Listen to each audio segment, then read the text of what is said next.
जय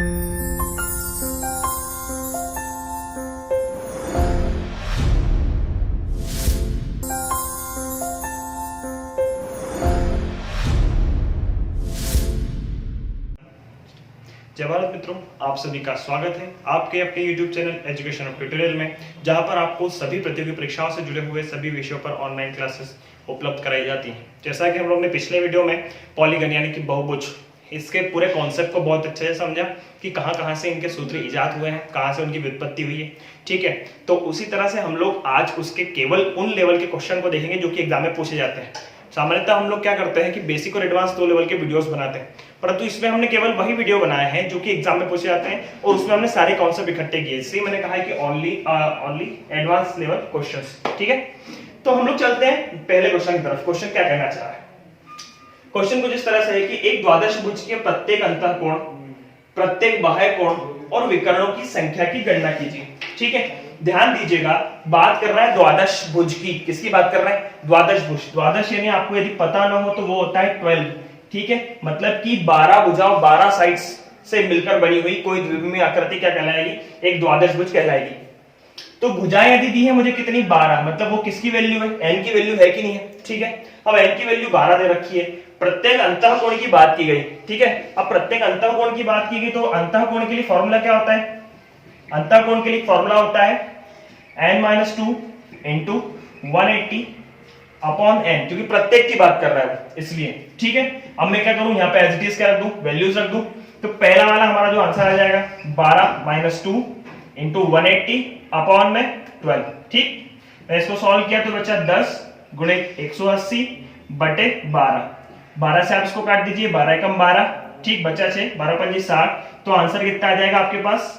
150 डिग्री। कितना? 150 डिग्री। ये आपका कोण निकल के आ गया। तो इसका जो पहला आंसर हो जाएगा वो क्या हो जाएगा? पहला आंसर हो गया आपका 150 डिग्री। ठीक है, अब सेकंड चीज क्या बोल रहा है अपने को?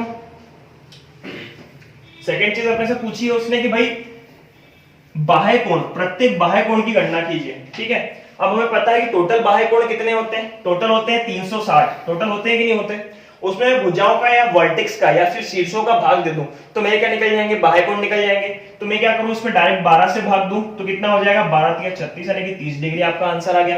ठीक है, मैं यहाँ पर मैंने सेकंड आंसर लिख दिया, कितना? 30 डिग्री। ठीक, ये एकदम बहुत आसानी से हो गया क्वेश्चन, क्योंकि हम लोग को क्या है, फॉर्मूलास कहां से हम लोग ने समझे पिछले कॉन्सेप्ट से और कहां से बने उनकी हम लोग को पूरी जानकारी है। ठीक है, अच्छा एक चीज और बता दूं मैं कि हमने एक चीज देखी है कि I प्लस E यानी internal plus external angle equals to कितना होता है? 180। ठीक है, अभी हम लोगों ने क्या निकाला? इंटरनल निकाला। तो 150 यहां पर रख करके एक्सटर्नल निकालना हो तो हम क्या करेंगे? यहां से 150 को इस साइड ट्रांसफर कर देंगे, जिससे कितना बच जाएगा? 30, क्योंकि 180 में से 150 क्या हो जाएगा? माइनस हो जाएगा। तो यहां से भी हम क्या निकाल सकते हैं? एक्सटर्नल वैल्यू यानी कि बाह्य कोण की माप को ज्ञात कर सकते हैं। ठीक है, चलते हैं तीसरे क्वेश्चन की तरफ कि वो क्या बोल रहा है। तीसरा जो पॉइंट है हमारा वो कुछ इस तरह से है कि हमें विकर्णों की भी गणना करनी है। किसकी गणना करनी है? हमें विकर्णों की गणना करनी। अब विकर्ण का सूत्र क्या होता है, आपको पता है कि नहीं पता है? विकर्ण का सूत्र होता है n into n-3 divided by 2। ये कहां से उत्पन्न हुआ हमें पता है, कैसे हुआ? nc2 माइनस n करके, मतलब दो बिंदुओं को क्या करना है हम लोग को? लेना है, जो दो बिंदु का ऐसे विकर्ण को बता रहे हैं। ठीक है, तो हम लोग ने दो बिंदु ले लिए, वो अलग अलग बिंदु कोई सी भी हो सकते हैं, और उसमें से हमने भुजाओं को माइनस कर दिया, क्योंकि भुजाएं जो होती है वो विकर्ण का भाग नहीं होती है। ठीक है, हमने इसके हिसाब से क्या बना दिया? इसको प्रूव कर लिया। ठीक है, अब क्या करेंगे हम लोग? 12 यहां पर ले लिया, 12 में से 3 माइनस किया तो कितना बचेगा हमारे पास? 9 बटे 2। ठीक है, अब मैंने क्या किया? इसको सॉल्व कर लिया। तो 2 × 12 9 × 54, तो यहाँ पर 54 क्या आ जाएगा? इसका आंसर आ जाएगा। ठीक है, n × n-3 अपॉन 2, यहाँ पर हमने 12 वैल्यू रखी, 12 में से 3 दिया, कितना बचा? 9, यहाँ 12 रखा, 2 × 12 9 × 54। तो तीसरा आंसर कितना निकल गया हमारा? 54 या 54। आई बात समझ में? इस तरह से पहला क्वेश्चन हमारा बहुत अच्छे से सॉल्व हो गया। चलते हैं सेकंड क्वेश्चन की तरफ कि क्वेश्चन क्या कहना चाह रहा है। क्वेश्चन कुछ इस तरह से है कि एक समबाहुभुज के 27 विकर्ण है, तब प्रत्येक बाह्य कोण का मान ज्ञात कीजिए। 27 विकर्ण है और विकर्णों का सूत्र क्या होता है दोस्तों? आप लोग जानते हैं, विकर्णों का सूत्र होता है n × n-3 अपॉन 2। अभी हमने देखा पिछले क्वेश्चन में। इसकी वैल्यू कितनी दे रखी है हमें? 27 तो दे रखी है, मतलब विकर्णों की संख्या कितनी है? 27। ठीक, मैं क्या करूं? यहां से इसको सॉल्व कर लूं तो n n-3 इक्वल्स टू 27 दूनी कितना हो जाएगा? 54 हो जाएगा। ठीक है। अब एक दो ऐसी संख्या आप यदि चाहें तो इसको सॉल्व कर सकते हैं। इसको सॉल्व करने में क्या होगा, हमें वर्ग समीकरण मिलेगा। या फिर हम क्या करें कि दो ऐसी संख्या ले लें जिससे कि क्या हो जाए, दोनों संख्या में 3 का अंतर हो, तो एक संख्या यहाँ पर रखेंगे, दूसरी संख्या यहाँ पर रखेंगे, और दोनों का मल्टीप्लाई करके क्या निकल जाएगा, 54 निकल जाएगा। तो आपने यदि इसको कैलकुलेट किया तो आप देखिए कि 58 54 नहीं, ठीक। उसके बाद आपने कौन सा लिया, 27 54, वो भी नहीं हो सकता। फिर आपने लिया है 6 9 की 54, जिसमें एक संख्या मिलती है 9 और एक संख्या मिलती है 6, और इन दोनों के बीच का डिफरेंस क्या है, 3। मतलब यदि मैं क्या करूं, 9 यहां पर रखूं n की जगह और 9 - 3 यहां पर रखूं तो 54 मिल रहा है क्या, देख लेते हैं एक बार। 9 × 9 में से 3 गई 6, मतलब 9 × 6 54 मिल रहा है, ठीक है। तो आपकी जो n की वैल्यू हो जाएगी वो कितनी हो जाएगी, आपके पास 9 हो जाएगी कि नहीं हो जाएगी। आप इस तरह से कर सकते हैं, समय बचाने के लिए आपको एक वर्ग समीकरण या आपको एक क्वाड्रेटिक इक्वेशन सॉल्व नहीं करना पड़ेगी, ठीक है। तो n की वैल्यू कितनी निकल गई, 9 निकल गई। अब उससे क्या पूछा है हमें कि प्रत्येक बाह्य कोण का मान ज्ञात कीजिए। तो प्रत्येक बाह्य कोण की बात की गई, तो प्रत्येक बाह्य कोण का फॉर्मूला क्या होता है दोस्तों, 360 डिवाइडेड बाय n, ठीक। अब 360 और n की वैल्यू कितनी है हमारे पास, 9 है। मैं 9 यहां पर रख देता हूं, 9 × 4 = 36, यानी कि 40 मेरे पास क्या आ गया दोस्तों, आंसर आ गया। तो मैं बोल सकता हूं यहां पर 40 क्या है, बाह्य कोण निकल जाएंगे, ठीक है। क्लियर हुआ, एक ही क्वेश्चन था, बाह्य कोण को ज्ञात करने के लिए वो हमने आराम से निकाल लिया, ठीक। चलते हैं अगले क्वेश्चन की तरफ। बहुत ही आसान सा चैप्टर है, बहुत ही बढ़िया चैप्टर है। फॉर्मूलाज कहां से निकल के आए हैं आप बहुत अच्छे समझ चुके हैं, उन्हीं फॉर्मूलाज का यूज करके हम आगे क्वेश्चन भी सॉल्व कर लेंगे। किसी समबाहुभुज के प्रत्येक अंतः और बाह्य कोण का अनुपात कितना है, 11:1 है। ध्यान दीजिएगा, अंतः कोण और बाह्य कोण यानी internal angle plus external angle, इन दोनों का योग कितना होता है हम जानते हैं, 180 के बराबर होता है। होता है नहीं होता है, बिल्कुल होता है। हम लोग बहुत अच्छे समझ चुके हैं। मान के चलिए कि इस तरह से कोई आकृति है, ठीक है, ये कोई आकृति है, ठीक। यहां से हमने क्या किया, इस वाली भुजा को आगे बढ़ाया, तो ये एंगल क्या हो जाएगा, इंटरनल हो जाएगा, ये एंगल एक्सटर्नल हो जाएगा।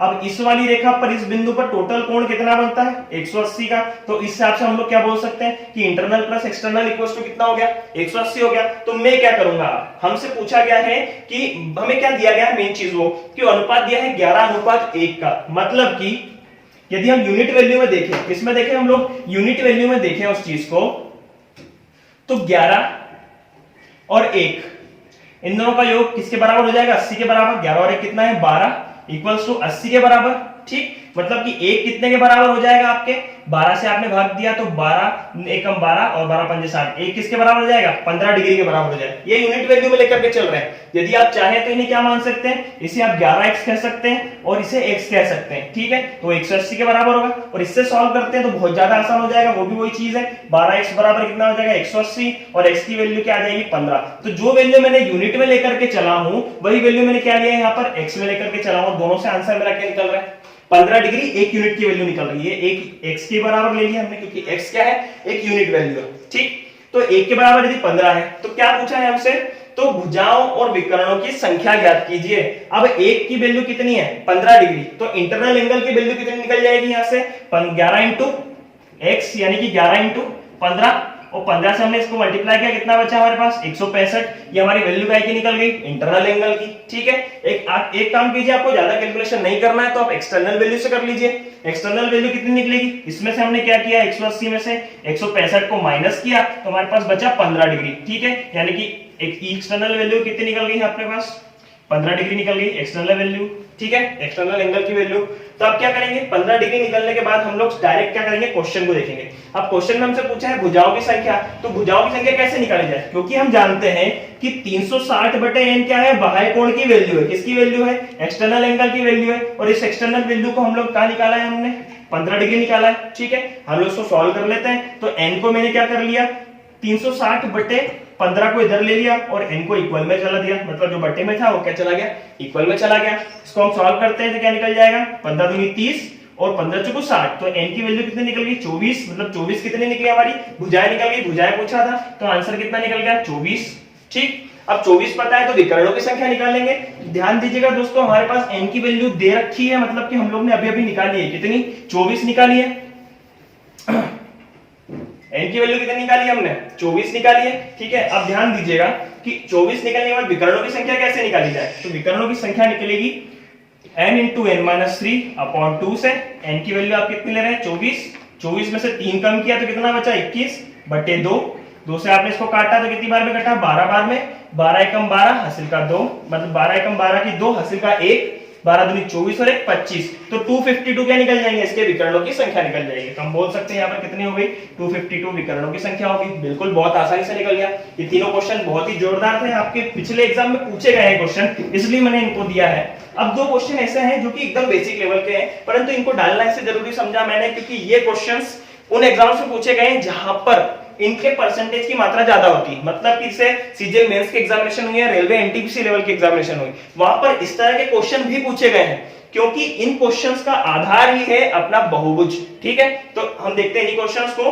किसी अष्टभुज के सभी अंतःकोणों का योग।